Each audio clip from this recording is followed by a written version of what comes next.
So 2 eggs is not enough. Yeah. That's it. 2 eggs. Just remember, 2 eggs Yeah, is not yeah, enough. That's it.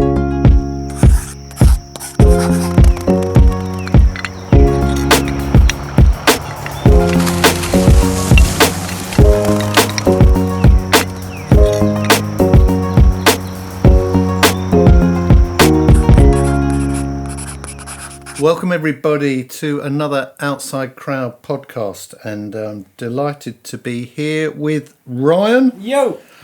We haven't got Billy. No, he's away. He's away Gallivanting again. Gallivanting in Holland, He's somewhere like that. Yeah, he's in Holland, yeah. But we're delighted. We got a guest, Aha. and so we're delighted to have Louise Pettafor, who is a midlife transformation coach.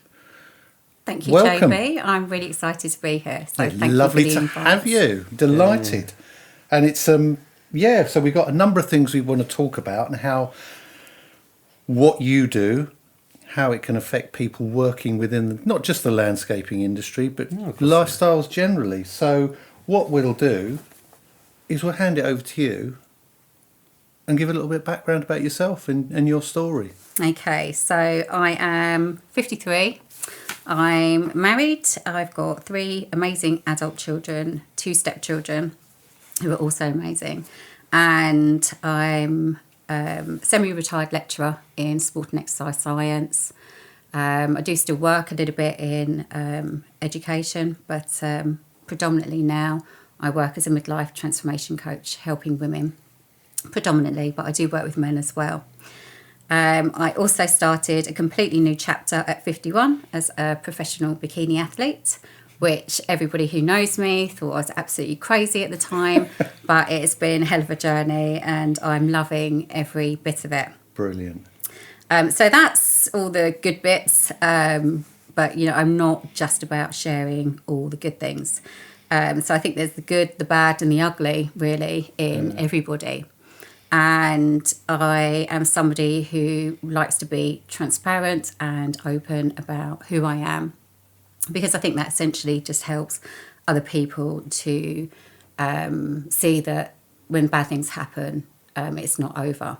Yeah. So I'm also somebody who went into care at the age of 13. I'm a survivor of child abuse, and I've lived through a lot of disruption, trauma and challenges. I had my first child at 20 years old. I was at university at the time, so I had to cut my education short back then. So I've also been through divorce. I've dealt with post-traumatic stress as an adult in my midlife, so in my 40s. I went through PTSD, and I've had some really incredibly difficult times in my life. And basically I share this because if anybody out there is struggling, you need to know that you're not the only one, and that no matter how hard it's been, there's still a positive future. And I think I'm testament to that, because I have a really, really good life and I really enjoy my life, and I've succeeded in so many things, and that's because I've done the work and still put myself out there. And you've gone through all that, and then you've reached a point where your life's good. Yes. Absolutely.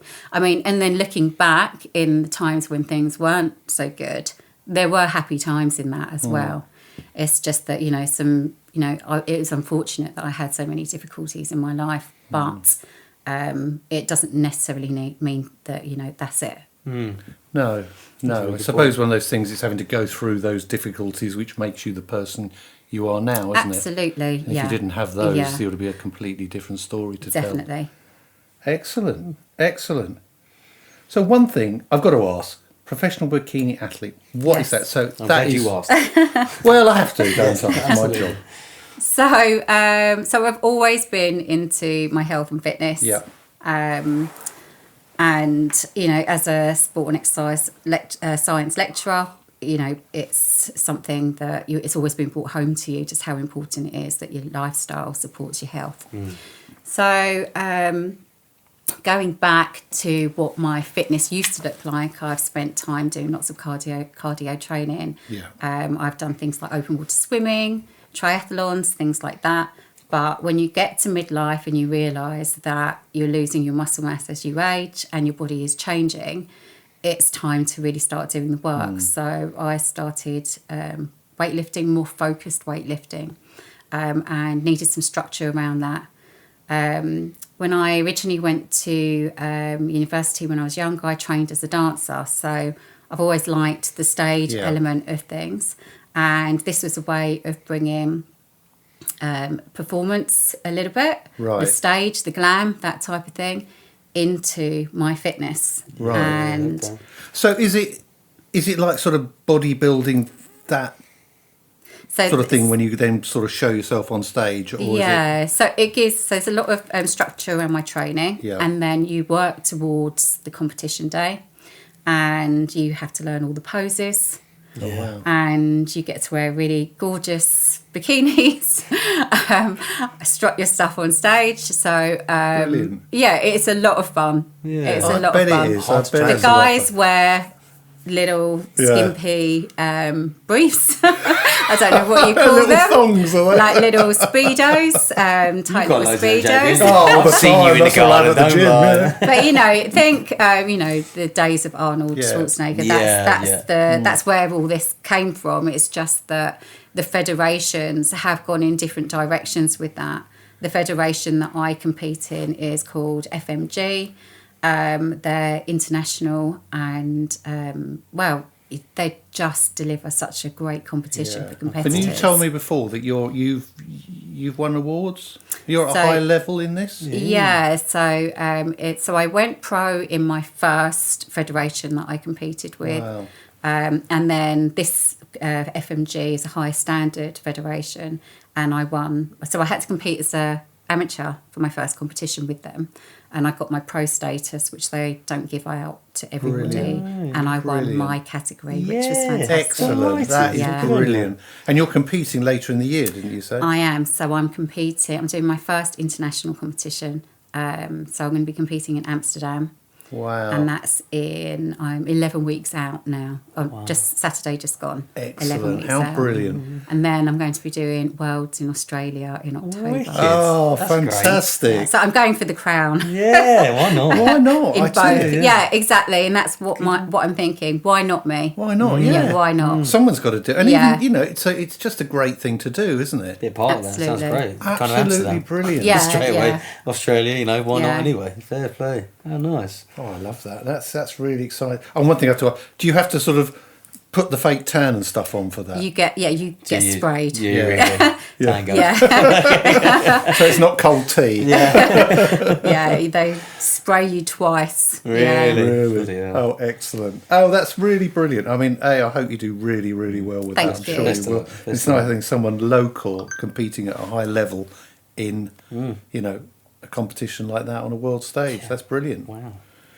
Right then. So moving on, tell us more about what you do and how this sort of like helps people, within the sort of, the issues that we have, not just in the landscaping industry, but in The industry outside- generally, the outside- people the outside generally. I mean, things like how do things affect people as we get older? What happens? Okay, so I'm really passionate about this. People going through midlife are unknowingly, their lifestyle is having a major impact. So it's not just a message really for people who are going through midlife. It's people who are, kind of like in their 30s. That's where the work really needs to start. I think that, all of us can relate to, being in our 20s and nothing touched us. It was like we were superhuman, Indestructible, weren't Yeah, you bounce back from heavy nights out. If you put on a few pounds, you just used to think, oh, okay, well, I'm going to lose them. And you could lose half a stone in a week almost. I mean, I know that's maybe going a little bit over the top, but, it was easy in your 20s, wasn't it? No, I agree Yeah. with you. So I think really, there's so many things that I could talk about in terms of lifestyle and all those things. But there's two key things that people just don't realise what's happening to their bodies. And this is the message that I'm trying to get across, and it's something that I educate the women that I coach. And that's anabolic resistance is the first one, which is where your body becomes less responsive to building muscle. muscle protein synthesis. You don't build and maintain muscle as easily, so you need more protein and proper training to get the same result as what you would have done when you were younger. So, for example, just to kind of put that into context, I've got a 22-year-old daughter. I need more protein than her. Okay. Oh, wow. Okay. Yeah, I need more protein. I need more of a stimulus. My body needs more of a stimulus. So not just from the amount of protein that I'm eating, but also the intensity of the exercise that I'm doing. She doesn't need to work at the same intensity as I do to get the same result. My body needs a much clearer message. It needs to be much louder. So when you take your protein, do you take a lot of it as sort of supplements, or do you just try and work on more, like meat and natural sort of protein? Food will always win over supplements. Yeah. But here's the thing.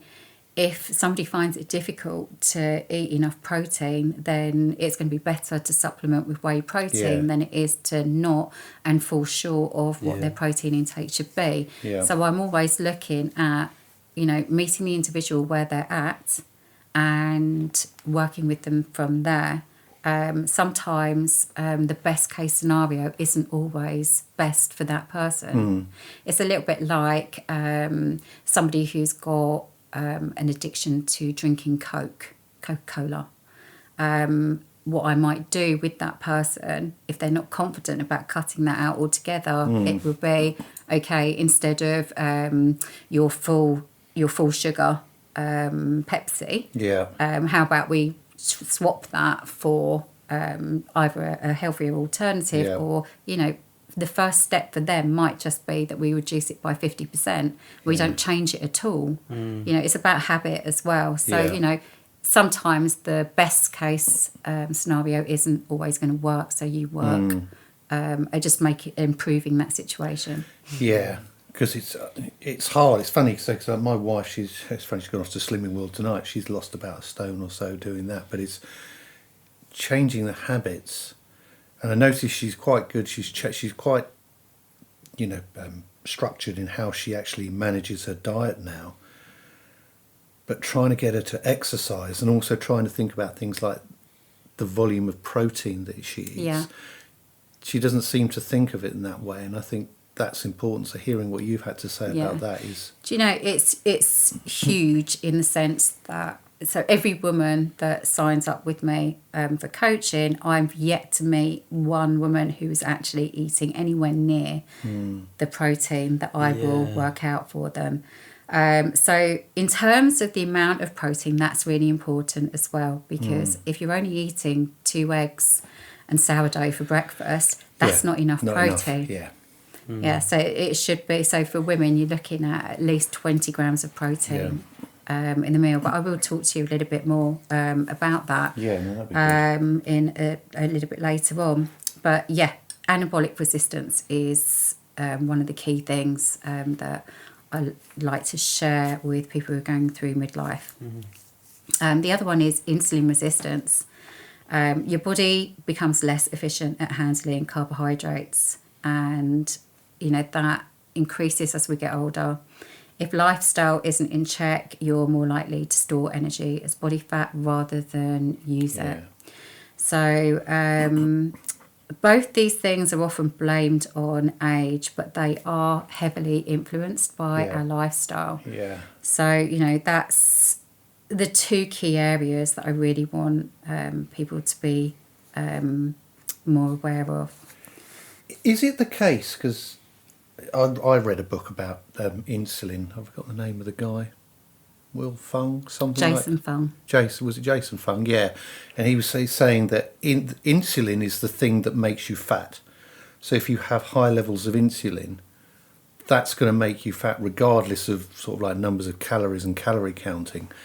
So things like snacking between meals is not good. Because you're spiking your insulin all the time, and what you want to try and do is keep the gaps between your meals as long as possible. Is that... Yeah, so with insulin, basically when insulin is elevated, the doors to fat burning are closed. So so that's quite a nice analogy, if you like, for understanding how insulin works. So it's it's fine for insulin to come in and do its job. Yeah. But what happens is where we are eating really heavy or high carbohydrate diets, a lot of people are eating high carbohydrate diets, low protein. And they're not eating set meals either. So they're eating these meals which are high in carbohydrates, so insulin, it comes in, and then they're eating a snack maybe 1 or 2 hours later, insulin comes in, and then they're eating the lunch, which is lots of carbohydrates again, and insulin comes in. So insulin is always there and closing the door on burning fat. And then what happens is the body becomes carb adapted, where the body learns to burn carbohydrates for fuel and not fat. So over the years of continually eating like that, this is where insulin resistance comes in, because insulin isn't responding, or the cells aren't responding to insulin in the same way as what they used to. It's a little bit like, so the tolerance for carbohydrates goes down in the same way as the tolerance for alcohol goes down. Whereas, if you've never drunk before, if you haven't drunk in a very long time, and you drink alcohol, having one beer, you're going to have full whatever. You're gonna enjoy the effects a lot earlier than if you are somebody that drinks very regularly, maybe 3 times a week, and then that message just starts. It's just not responsive anymore. Right. Yeah, I mean, that certainly makes sense. Oh, that was one of the questions I was going to ask you then, with regard to sort of like insulin resistance. And because the problem I've always had with my diet is I like sugar. I have too much sugar, and I often eat at the wrong times of the day. Does exercise offset some of the effects of poor diet? So I'm thinking, I mean, things like... So you're going to ask me, can you out-train a bad diet? Yeah, I mean, my diet has got better. I am going to say, got better, but is there a bit of that? The answer is no. I'm sure you're wrong there. Gotta be, please be wrong. Say something else. But what I will tell you is that exercise does help in what happens with those carbohydrates and helping offset some of that insulin resistance. Yeah. And getting some of the energy, the blood glucose, like the energy that's coming into the body, into the cells. So it does help. It helps with what happens to food when it goes into the body, and improving insulin resistance. Yes, it does help. But it doesn't, honestly, you can't out-train a bad diet. No, I mean, I think I'm aware of that, and my diet certainly has changed and got better. But I just get things like sugar cravings towards the end of the day. Okay, that's so what I would tell you, tell me, which is exactly what I say. One of the things that I do with my ladies in their check-ins is that I monitor their biofeedback markers. Predominantly their hunger, energy, cravings, mood and sleep comes into it as well, but it's predominantly hunger, energy and cravings. If any one of those is out of check, then your metabolism is not balanced, which we start then looking at what you ate in your last meal. So if you're having cravings, I'm guessing that you probably didn't have enough protein in your previous meal. Maybe I'll be asking you questions around what you're actually eating. I'm eating a lot more protein now, just because I sort of like take supplements as well, but I do find it's sugar just towards the end. It's just silly. It's like something I need something sweet at the end, and I'm desperately trying to stop it. Okay, so there's another thing that I could mention here. So cravings come in 2 different forms. One is physiological cravings, which is normally something to do with what you've been eating during the day. Have you been eating enough? Have you got enough energy? A physiological craving is the body asking for energy. Okay, but the other one is habit. Yeah. So, it's behavioural. So if there's something that you do every single day, it becomes an ingrained habit, and then you go into autopilot. So it's a little bit like brushing your teeth. Brushing your teeth, what you do when you get in the car, your... Second nature. Yeah, all of those things. It's more that that's more well, I would say that, but I Yeah. think there's a lot more of habit involved. So the in best it. thing that you can do with something like something that's a habit is to interrupt the behaviour pattern. Yeah, interrupt it. Do something different. So Yes. instead of, if your habit is that you sit down after your meal and you have a pudding Yeah. in front of the telly, then Get up. do something Yeah. different. Don't, once you've had your meal, go for a walk. Because that was something I was reading about as well. Things like to reduce those sort of insulin spikes after meals was literally get up, go for a walk, even like doing stationary squats and things like that, Yeah. and just something that's going to sort of not burn, but sort of get your metabolism moving again after your meal, and do that immediately. Because my usual thing is I'll eat and then go to bed. Go to bed about He's 8 in there, he o'clock. slept in the chair again. Yeah, but something like a 10-minute walk would be good. Yeah. Yeah. No, Especially now that's... when the weather's nice as well. You can do Yeah, that. Yes, There you it's go. no, lovely, that's hasn't it. it? See? So then, how much protein do we need? Right, okay, so that's dependent on the individual. It's worked out based on your age, your height, your current weight, all of those things. Yeah. But, generally, so I'm a really small, petite lady. I'm 5'1", and I eat 135 grams of protein a day. Put that into chicken breasts. Into chicken breasts. So I'll talk you through my whole day, actually, if you like. Yeah, go on. Yeah. Yeah, go on. Go for it. So in the morning, so I'm very, like, I would say Monday to Saturday, this probably is, quite standard for me. So I start off with whey protein in the morning, and I add to that, I add my creatine. Yeah. I Yes, also yes, add in berries, which is a low sugar fruit. Yeah. So it's one of the low sugar fruits, which is really Yeah. good for you. I also have a little bit of avocado, so healthy fats in there as well. Yep. And then I'll either add something like chia seeds or flax. Yeah. Both of those are really good. And so then I will train Yes. after. So I always train in the morning because I just don't do, my motivation really dwindles by over the course of the day. Yeah. Then my post-workout will be eggs. So I'll have 2 eggs, sourdough toast, and followed up by some Greek yogurt. And the reason why I have so much is because this is a window for me. So this is a little Yeah. tip for anybody that is trying to put on muscle mass. There will be so many people out there who can see that their body is going soft and they haven't got the muscle mass that they had before. Even if they're going to the gym, they might be doing the wrong kind of training that's Yeah. not helping to keep that muscle in the body. So, this is really important that you get as much protein, not as much protein as you can in one hit, but you maximise the Yeah. effectiveness of when you're eating. So post-workout, Yes, I that's aim to have happy 40 protein. grams of protein Yeah. in that meal because that is a window.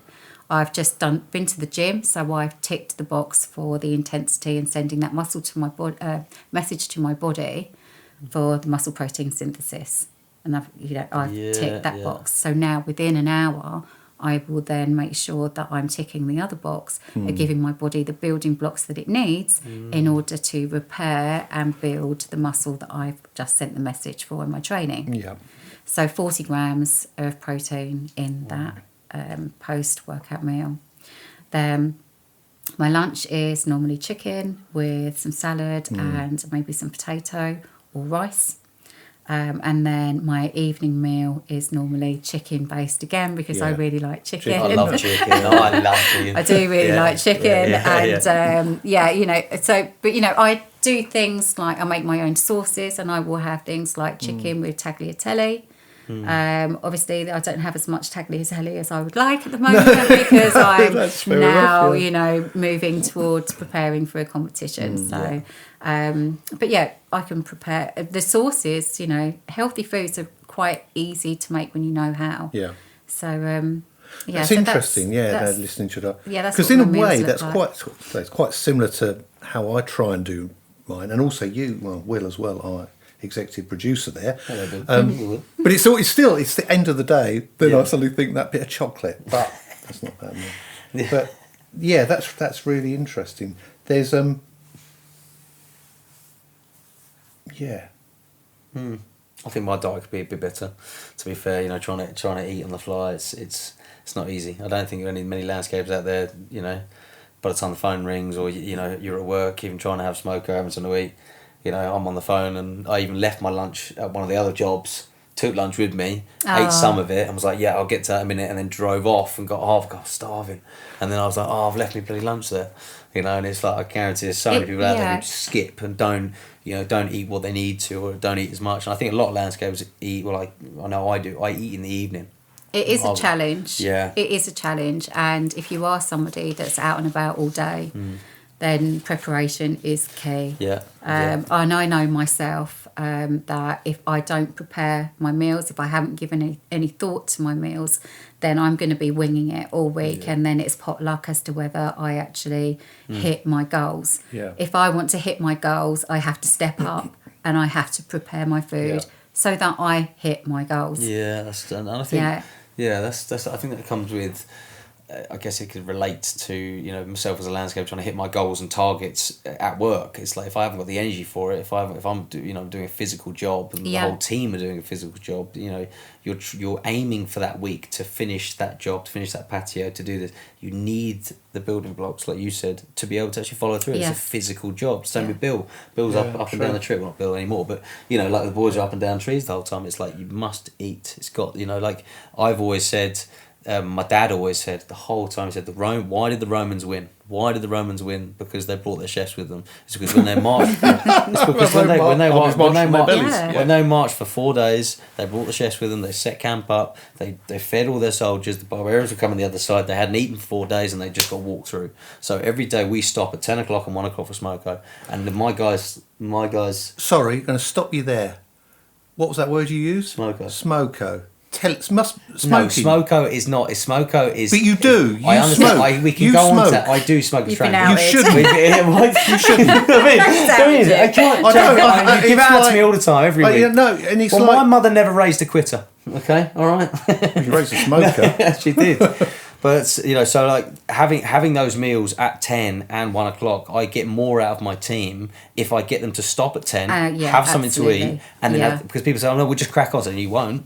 I'll come around the corner and they'll get up and say, "We'll crack on." So, have you not got 10 more minutes? Yeah, I do. We'll sit down. Don't answer the phone. This is your time. You need to rest. You need to relax. You've just been physical since 7 a.m. until 10 o'clock. Yeah. And it's like, get out, go. You must relax, eat your food, get that food into you, and then go again. I get so much more out of my team, and when I say that, I enjoy getting more out of my team like that. I wouldn't enjoy knowing that everyone's really hungry and cracking on. It's not about that. It's about, you're going to get more than you take away. Yeah, I mean, that's brilliant. And, it's the same, that is exactly the same as what I'm doing when I'm training. So my pre-workout meal is and I try to time that so that I'm eating 2 to 3 hours before I train, so that I've got the stored glycogen in my muscles already. Because when I want to work out, I want to work out well. Yes. I want to be doing quality reps. I want to be strong in the gym, because if I can create that intensity, that's when I'm going to get the result that I want. So it's exactly the same situation. It's just, just a different scenario. So how then do you sort of use that protein? How does your training, what do you do for your training then? So getting that protein to build muscle.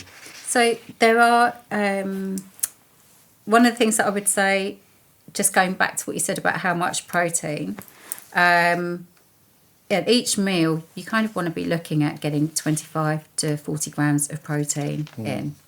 And that's what switches on muscle repair and rebuilding. Yeah. And like I said to you before, 2 eggs is just not enough. Yeah, not enough. In terms of myself, if that's what you was asking. Yeah, so yeah. And I suppose, and also generally as well, so if we're eating a bit more protein, what do you recommend is going to then turn that protein into quality muscle for us, rather than just being burnt up in our metabolism and not being actually used to build muscle? Right, so what you need to be hitting is, you need to be just hitting enough protein. so that your body then gets the message. So 2 eggs is not enough. That's about 12 grams of protein. Yeah. So you want to be getting 25 to 40 grams of protein per meal. Right. That then will switch on something called mTOR, which I won't go into the sciencey bits behind it because it's just not necessary, but it's a switch for your body to start muscle protein synthesis, which means growing muscle. Building muscle, yeah. So you need to make sure that you're just eating enough protein, and Right. most of us are not. So literally the volume of protein that you're eating, once it hits a certain threshold, will then start. We'll flip the switch. Yeah, flip the switch Yeah. and then go. Very And if cool. you're not eating enough, Then you don't flip then the it switch. doesn't flip the You switch. So don't is it flip the literally, it's switch. like an on-off type thing, depending on the amount you get to? Yeah, Oh, wow. Wow. That's very interesting. yeah. So 2 eggs is not enough. Yeah. That's it. 2 eggs. Just going on to remember, that. 2 eggs is not enough. That's it. Fair. So 20, aim for 25 Eggs. to... That's 20 eggs. No, don't do that. I'll bug you up. Yeah, 25 to 40 grams of protein Wow. each meal. That's good. That's brilliant. And then, when you're training, Yeah. the intensity also needs to be at a level. So people who go into the gym and they're not lifting heavy, they're just lifting easy weight, staying in their comfort zone. Women especially who are scared to get bulky. Let me tell you, it is really difficult. So any women who are listening, it is really, really hard. Take it from me. Yeah, yes, I've been tried. training for a very long time. Yeah. Well, not a very long time, but I've been training consistently. I'm on my 3rd year now of, consistent bodybuilding type exercise. I'm 100% natural. I'm a natural athlete. It's hard for us women to put on muscle. It's hard for us to look manly. And the women that you do see who've got a lot of form and muscle mass, it's normally enhanced or they are taking steroids. So there's normally something else there that's supporting them. There are the odd few women who have been able to get some of those amazing results, which haven't needed to use any, enhancement or assistance there. So I do need to point that out. But it is hard. So so. But that don't was be interesting scared you of that. saying about lifting heavy, because that's always when people come to me, like I've only come to PT late in life, but so I haven't got as much experience as you. But my thoughts is always like, lift heavy. If you want to get stronger, lift heavy. Low reps Because a lot of them were like sort of, I'm saying if you're doing 20 reps and then at the end of it you could do another 20, it ain't going to do anything for you. Yeah. And if you want to build muscle, you've got to try and exhaust those muscles and then have your protein after it so it starts to rebuild. So just as a general guide, you kind of want to have like 1 to 2 reps left in the tank after each set. So you are, if you're only getting to 5 reps, then you're staying in your comfort zone. You're not creating enough intensity in the exercise to flick that switch for the muscle protein synthesis to kick in. Wow, yeah. No, You that's need to really be sending a interesting. very strong message. What I would say is, it's not this way or that's it, don't bother. Exercise in any shape or form is going to be good for you because it's movement and the body likes to move. So you are still going to be getting some health benefits, but for my message around why midlife people are struggling through midlife, it's these 2 key areas. So if you are struggling with your weight, if you're struggling with insulin resistance, any of those things, this is where you need to really focus. This is where you're going to get the big bang for your buck. I love the passion. It's good.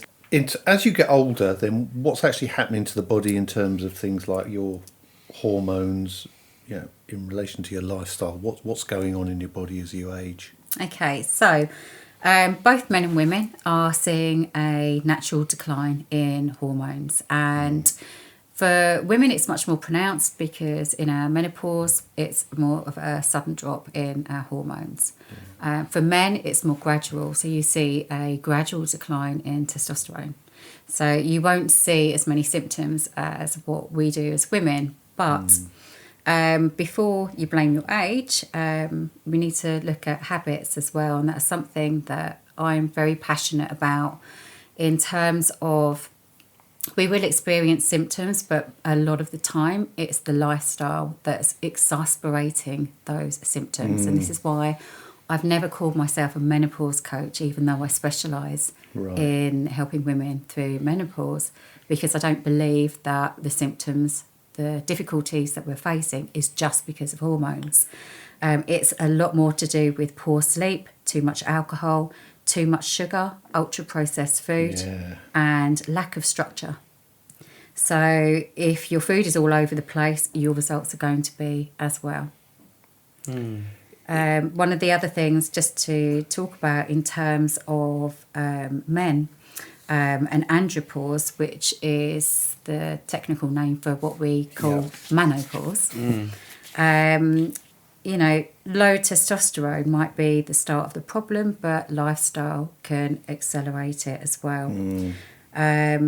So there's a lot of habits that are going to lead to increased body fat, especially through the stomach and the chest area, lower energy, reduced strength, and also lower libido.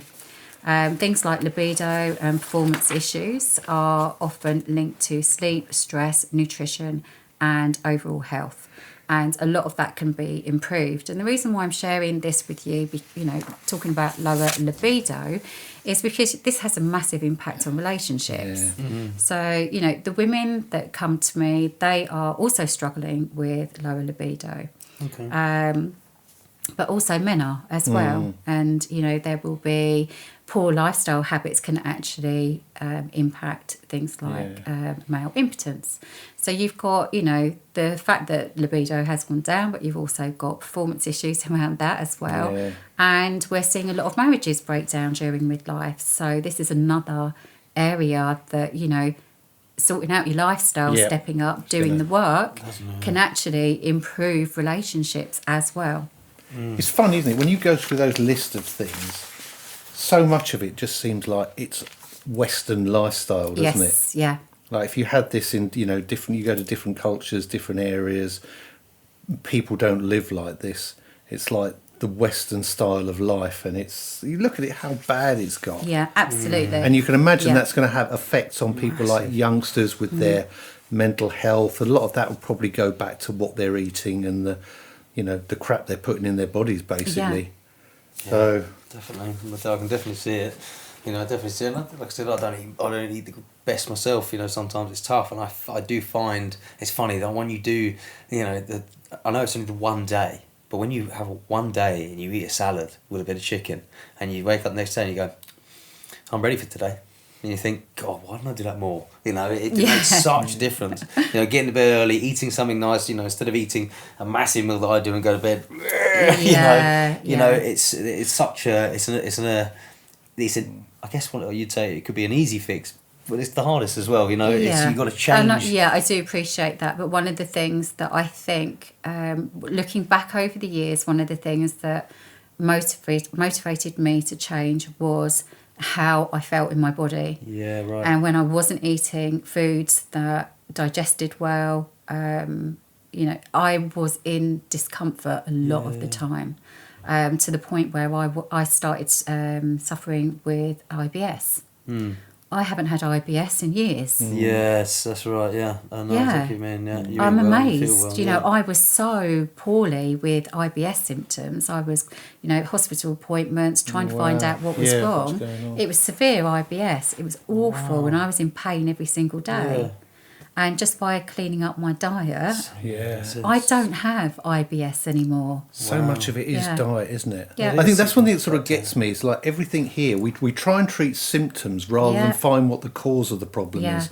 And so much of it stems ultimately to your diet and the quality of food that you're putting in your body. One of the things that I would say with that as well, because that is what our health system is all about, treating the symptoms, not the cause. Our doctors are prescribing, they are over-prescribing things like omeprazole. Right. So omeprazole is antacid. So anybody that's struggling with any kind of acid-related problems with their stomach, they're prescribed omeprazole. Yeah. And, the omeprazole might not actually be the the most appropriate Yeah. medicine. And the reason I say that is because if the pH balance in the stomach isn't acidic enough, then it doesn't send the message to the sphincter muscle at the top of the stomach to close. Yeah. Therefore, acid Acid starts comes coming up, out. yeah. So it might be that they don't need to suppress the acid with something like an antacid Yeah. or something like a omeprazole. It might be that the stomach needs to be more acidic to trigger, the the closing sphincter of muscle the- to close to stop the acid from coming out. Oh, wow. Wow. Now, the other thing about omeprazole is that it has been linked, so chronic use of omeprazole has been linked to your brain health and negatively impacting your brain health. So things like dementia and Alzheimer's. Wow. So it's not something to think, oh, okay, I'm going to go on this long term if it's prescribed for you. It's something to think, okay, I'll reduce my symptoms with this, but I'm Yeah. going to look into Just- what the yes, cause is. yes, So that I interesting. don't need to rely on this medication anymore and get Interesting. off it as soon as possible. Brilliant. Brilliant. I'd say it's fascinating. It's fascinating, and we probably could go on for a lot longer, but I've been told our time is coming towards an end. So- episode 2, I think we'll have to come back, get you back, I think. Yeah, I'd get you love to back, come find back. out Get you back, more, I think. because there's loads of things in there. Yeah. Makes me laugh thinking the amount of times I've been walking around with packs of Rennies on me all the time just to try and keep my yeah, hands just- up. Sounds my put man. them in the bin. Yeah, well, yeah, fair. But basically, then, thank you for your time. Where do people find you? So if they want to look you up and they want to find more about you, where can they find you? So they can find me online. You can put in Louise Pettafor. Pettafor is spelled Pettafor. That gets spelt quite incorrectly quite a lot, but I'm online. Also www.thefemalefatslosscoach.com. I'm also on Instagram under Louise Pettafor. So yeah, Brilliant. you know, and So I there's- offer free resources. I'm always available to chat. So yeah, do get in touch. Brilliant. No, I mean, I've had a look at your website. It's excellent. Yeah, There's lots of Thank good you. stuff on It's there. very It's, good. it's a really interesting, there's an interesting stories about yourself. There's some interesting stuff on there. And it's a really, really good website. And it's been great to have you. I mean, I'm pleased to have met you at the gym. And it's always nice seeing you train because you're always very, very humble in the way you go about doing your training. You see, especially some of the guys are always walking around showing their muscles. And that, but I wouldn't have realised what you did just because the way you just get on and Head focus on your down, training. focus. It's brilliant. Stay in your own lane. Yeah. And just get on with it, get the job done. That's excellent. And wish you all the best when you compete later in the year. absolutely. I was gonna Thank say, you. wish Let all us the know best how of you that. get Thanks. on. I'm doing do. it for the midlifers. Yes, do for the it. midlifers. Yeah, We'll get some fantastic. pictures and we could post them on our Yeah, on our absolutely. We should Instagram definitely page. come back as well and see. Yeah, I'd definitely love get you back. to, I'd love do to. that. Yeah, But love thank to. you for your time. Thank you for everyone who listens in. Our listening numbers are going up, so everyone out there is listening. Thank you very much. Keep listening. Put some reviews on there. Put some comments on our Instagram page. All that sort of stuff. And we'll say goodbye. So goodbye. Say it from Louise, Bye, everyone. Ryan, See you next time, team. and Bill. Bye. And from me, JB. We'll see you next time on another Outside Crowd podcast.